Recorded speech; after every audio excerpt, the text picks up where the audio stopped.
Binisita ni Narada Muni si Radharani. Dahil nga sinabi ni Uddhava na si Radharani ang pinakakinalulugdang devotee ni Lord Krishna, ay agad na dinalaw ni Narada Muni si Radharani. Nang makita niya ito, talagang si Radharani ay napakaganda at napakainhin. Malungkot na naman siya at tila nagmumuni-muni. Si Radharani ay lagi-laging nag-iisip kay Krishna, mapaumaga man o gabi. Si Krishna lamang ang tanging laman ng kanyang isipan at ng kanyang puso. Kaya hindi niya namalayan na nandun pala si Narada Muni. Nagbigay galang si Narada Muni at nagbigay ng mga papuri kay Radharani. At ang sabi niya, "Napakaswerte mo, Radharani. Ikaw pala ang pinakakinalulugdan na devotee ni Lord Krishna." Napayuko naman itong mahiyain na si Radharani. At ang sabi niya, "Hindi po."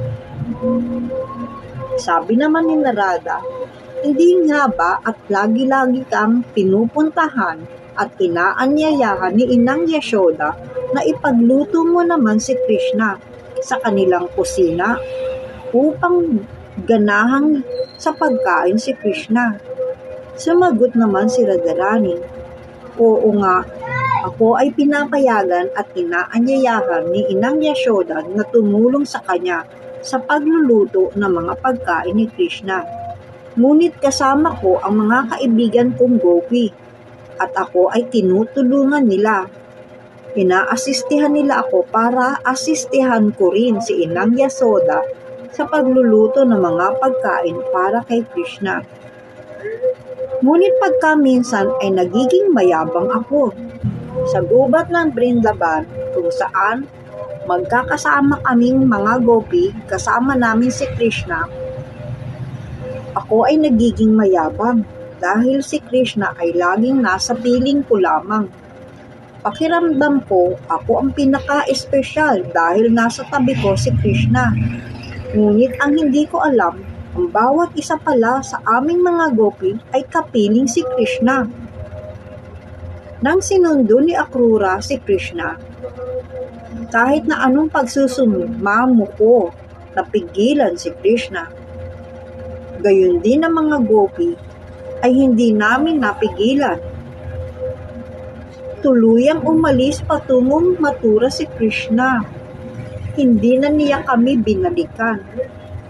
Hindi na yata nila kami naaalala. Kinalimutan na niya ako, sabi ni Radharani na namimighati. Ang alam ko, ang pinakakinalulugdang devotee ni Lord Krishna ay ang mga damo sa Govardhan Hill. Maging si Brahma na may pinakamataas na katungkulan ay nagnanais na maging damo sa Vrindavan upang maapakan ng mga devotee ni Krishna at ni Krishna mismo. Gustong-gusto ni Krishna ang mga sariwang damo sa Govardhan Hill, kung saan sila ng mga kaibigan niyang cowherd boys ay naglalaro, habang sa isang tabi naman ay kumakain ng mga sariwang damo ang kanilang inaalagaang mga batang baka.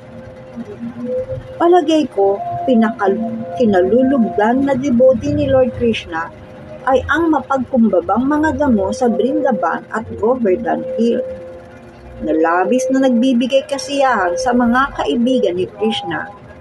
At kung ang mga kaibigan ni Krishna ay nasisiyahan, nagagalak din si Krishna.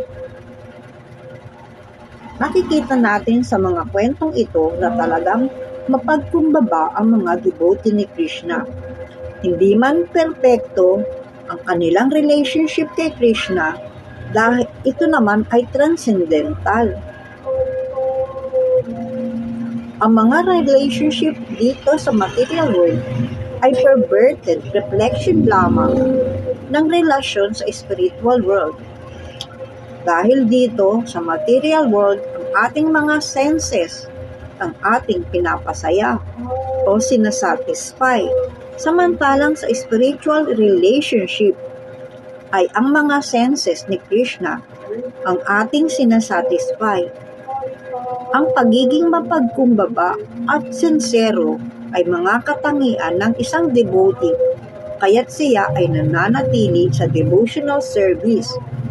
Nagsisilbi sila sa mga tagasilbi ng mga tagasilbi kay Krishna, at iyon ang makakalugod kay Krishna. Hari Bol.